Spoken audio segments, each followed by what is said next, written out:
they are 80 years. So he's generalizing here. He's saying that most people in his day lived to be about 70 to 80 years old. Anyone know roughly how old Moses was when he died, by the way? What was that? Yeah, about 120 years old.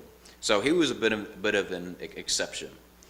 But the average lifespan near the end of Moses' life seems to be kind of the same as it is now.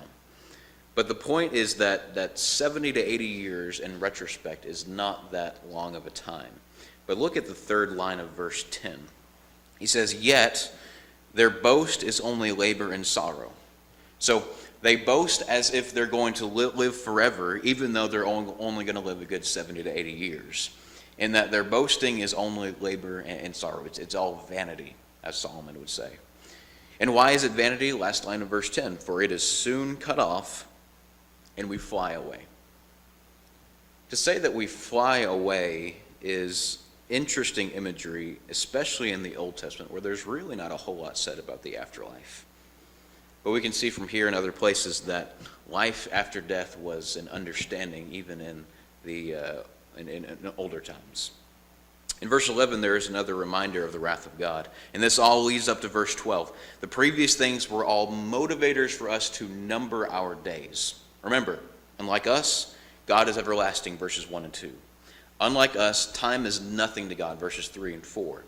God has power over us, verses 3 through 6. God can be incited to wrath, verse 7.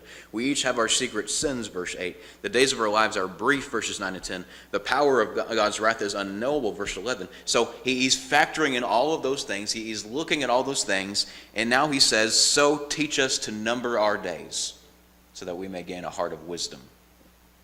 Remember that God is from everlasting to everlasting. So he's saying, teach us to number our day, or help us to remember that our days can be numbered, unlike yours. And consider who it is that he's saying this to. Moses is over 100 years old at this point.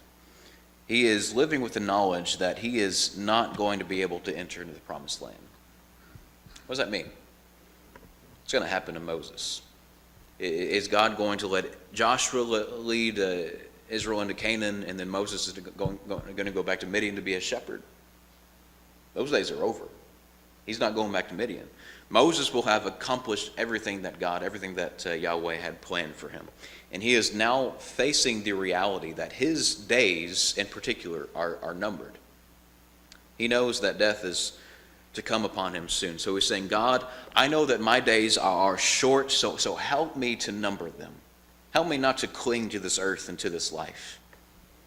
And he says, "That we may gain a heart of wisdom." You know what someone who has a heart of wisdom does? You know what someone who is truly wise will do? They're going to look at life in light of eternity. They're going to look at everything that happens in this life with eternity in view. They're not going to be too caught up in the things of this world, the things that seem to be unfair in this world. They're going they're not going to lose hope just because things don't always go their way. But rather, they're going to have the attitude of, "I know that life isn't easy, not everything under the sun is fair, but I also know that my days are numbered.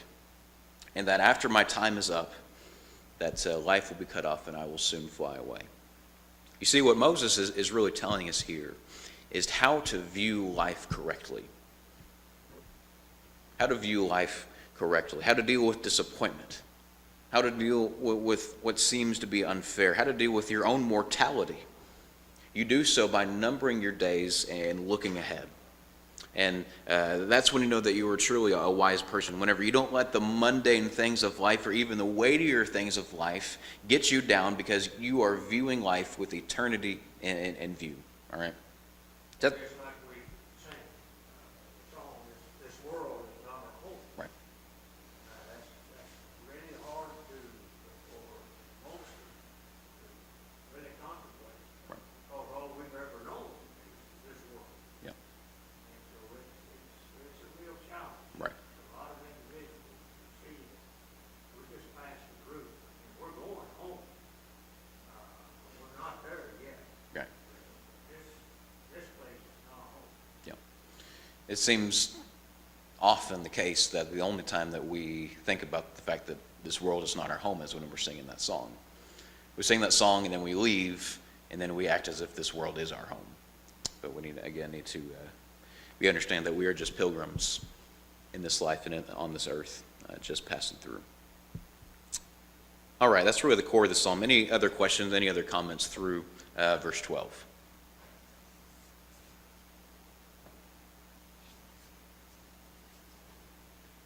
All right, now if verses 1 and 2 are an introduction to the psalm, that would make verses 13 through 17 the conclusion. I would title verses 13 through 17, Living Life with Numbered Days. Living Life with Numbered Days. Look at verses 13 through 17. If someone could please read that, verses 13 through 17.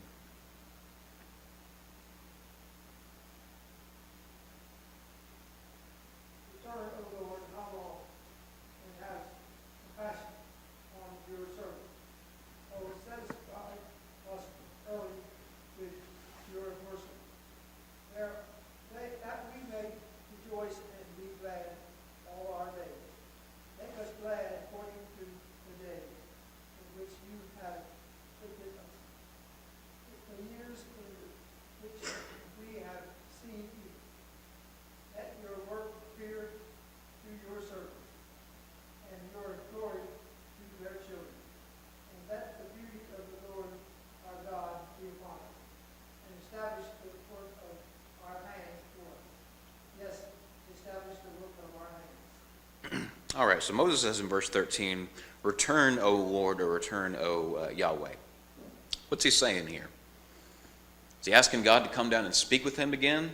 No.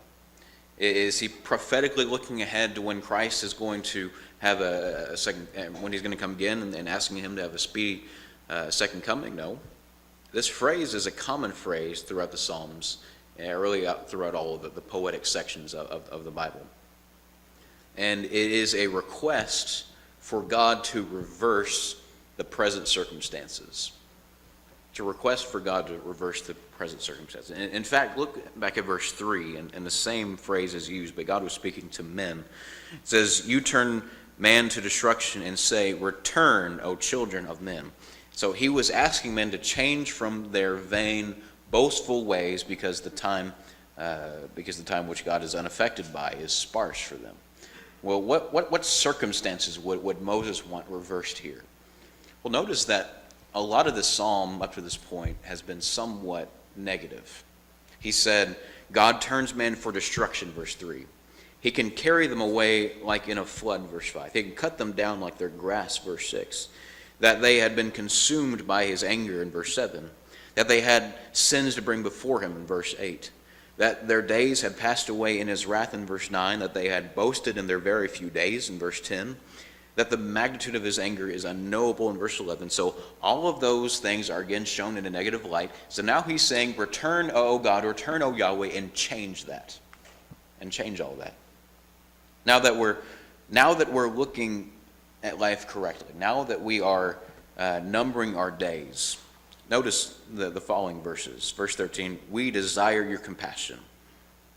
With numbered days, we want to be satisfied with your mercy, verse 14. We will rejoice and be glad in all our days, in verse 14. We will be glad even when you're afflicting us, in verse 15. We want to behold your works and let them known to our children, in verse 16. And we want your beauty to be upon us, in verse 17. Doesn't that sound quite different from the language of verses 3 through 12? This is, again, life when you are numbering your days. This is life whenever you are viewing it with eternity in view. And I love verse 14. He says, that we may rejoice and be glad in all our days. What did he already said about our days? He said that we finish our years like a sigh, in verse 19. He says that our days are soon cut off, in verse 10. Now he's saying, even though our days are few, may we rejoice and be glad in them. Similar to what is said in Psalm 119, verse 24, this is the day that the Lord has made. We will rejoice and be glad in it. So a life well lived is a life that is cognitively aware of our own mortality and looks forward to what comes after it with anticipation. Okay? And if we live like that with the few days that we do have, then we will be filled with joy. Not happiness only, because happiness can elude us quickly, but joy, that even during the difficult times that we never get too low because of what God has promised us. So that's Psalm 90, the singular Psalm of Moses. Any questions, any comments through the Psalm before we move on?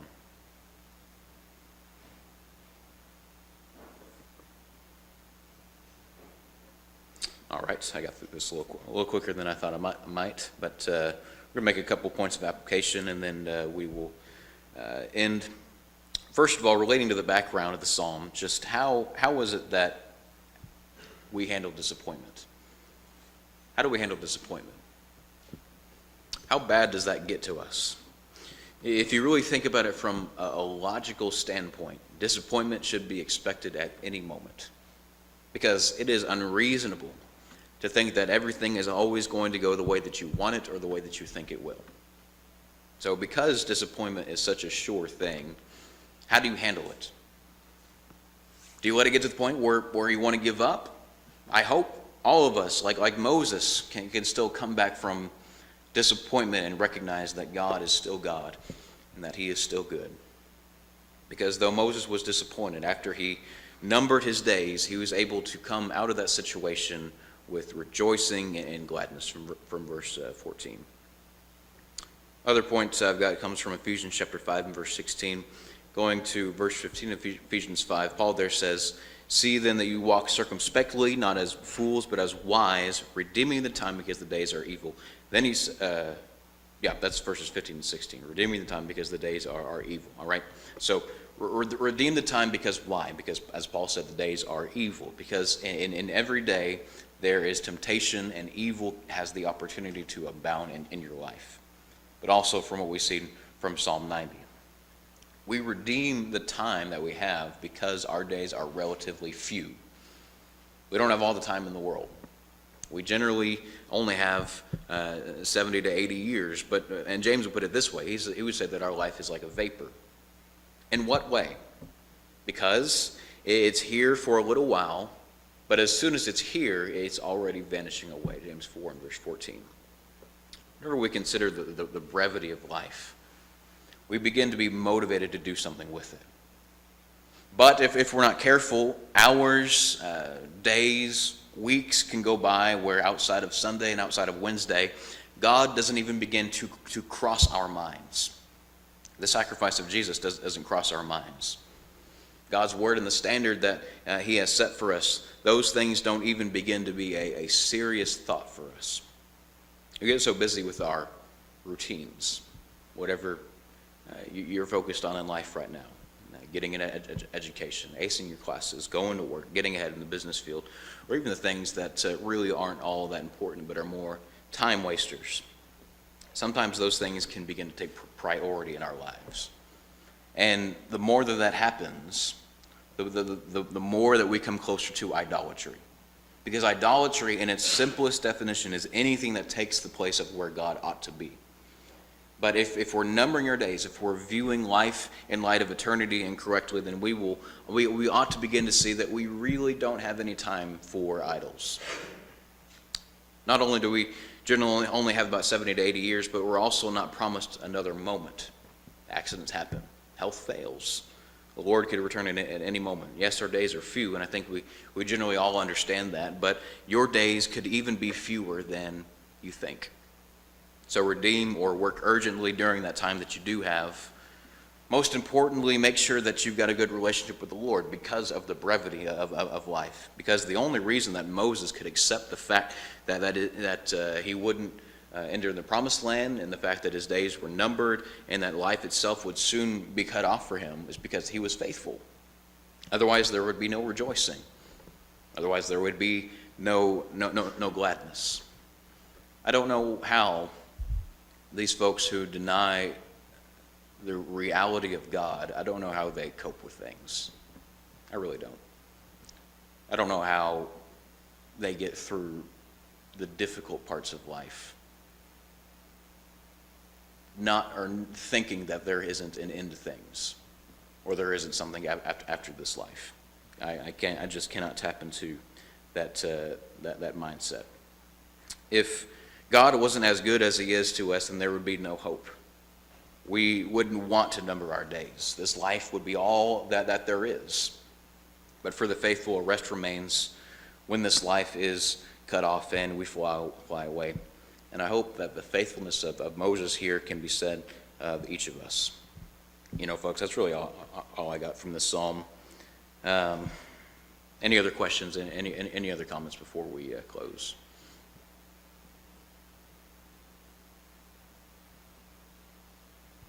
All right, we will close a few minutes early. Thank you for your time this morning, and I hope this has been beneficial for each of us.